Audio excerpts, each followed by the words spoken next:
आप हमारे YouTube channel S लहरिया म्यूजिक को सब्सक्राइब करें और बेल आइकन के घंटी को क्लिक करें।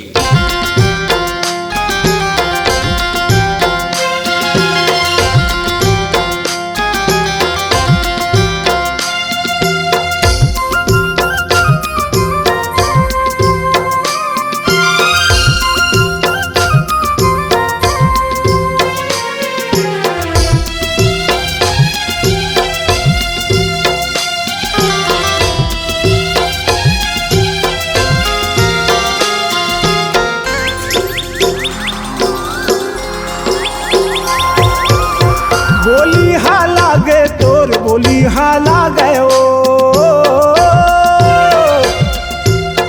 बोली हाला गए तोर बोली हाला गए ओ तोर बोली हाला गए ओ मन मोहनी करुहा करेला कस जहार करुहा करेला कस जहार करू।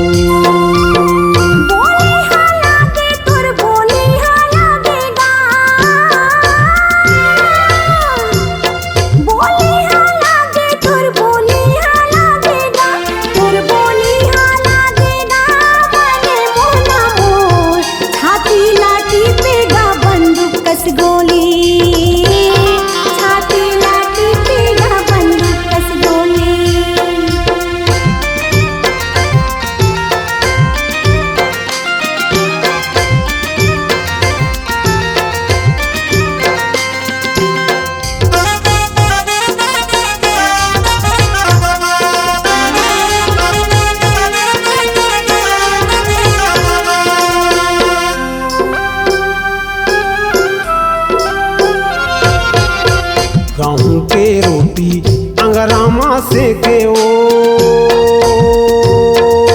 मोरबर माया तोर सिरागे ए माना मोहनी दुरिहाले रेंगे ओ मोरबर माया तोर सिरागे। डोंगरी मा फूले रंग रंग के फूल तोरे बरे छी कस बोली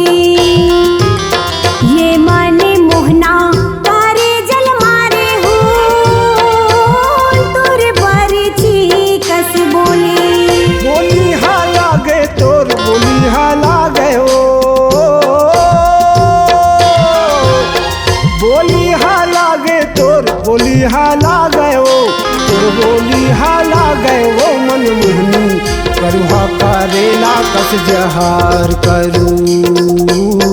करुहा करेला कस जहार करू।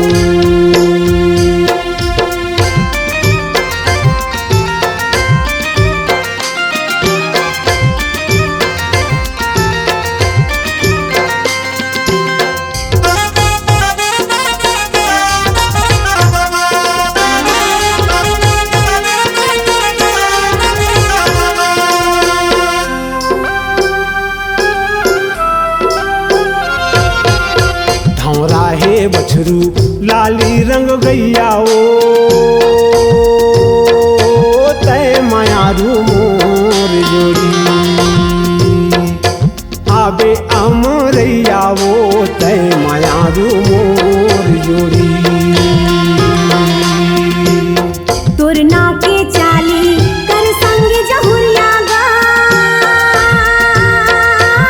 तरह पानी वाले होबे ये मने मोहना ले जाबे उड़हरिया गा तरह पानी वाले होबे।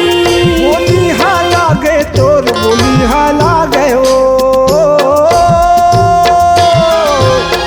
बोली हाला गए तोर बोली हाला गए ओ तोर बोली हाला गए ओ मन मोहनी करुहा करेला कस जहार करुहा करेला कस जहार करू।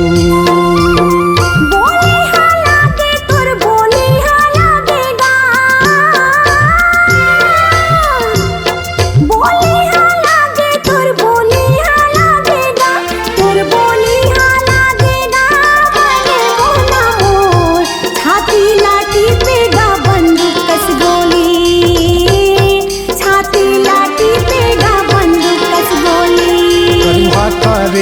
कस जहार करूं। छाती लाठी पेगा बंदूक कस गोली, करुहा करेला कस जहार करूं। छाती लाठी पेगा बंदूक कस गोली। छत्तीसगढ़ी गीत और संगीत की विविध रंग जो पूरे प्रदेश में पहुंचाते हैं अपने माटी की मौली सुगंध के संग। अगर आप अपने आवाज को एक नया आयाम देना चाहते हैं तो चले आइए digital Multitech audio video recording के लिए एस लहरिया म्यूजिक स्टूडियो, लगरा सिघनपुरी, छत्तीसगढ़।